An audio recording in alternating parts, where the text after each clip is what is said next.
Oi, tributos! Hoje vamos falar sobre o lugar mais bizarro de Panem, a capital. Exagerados e amantes de maquiagem. Capital, aqueles que criam jogos com o objetivo da sua morte para depois patrocinarem para você sair vivo. Ok, é basicamente isso que descreve. Mas agora nós vamos falar das coisas boas dessa parte de Panem. Não, pera, não tem. Quer dizer, os jogos. Para os tributos não, mas para o povo que mora na capital sim. Porque eles não precisam ir para os jogos. Ok, mudei de ideia. Pode morar na capital. Porque imagina nos jogos.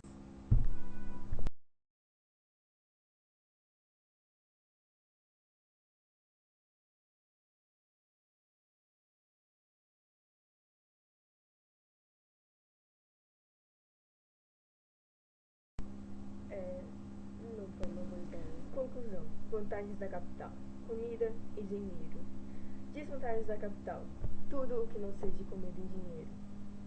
Então é isso, tributos. Valeu por assistirem, se inscrevam no nosso canal e que a sorte esteja sempre a seu favor.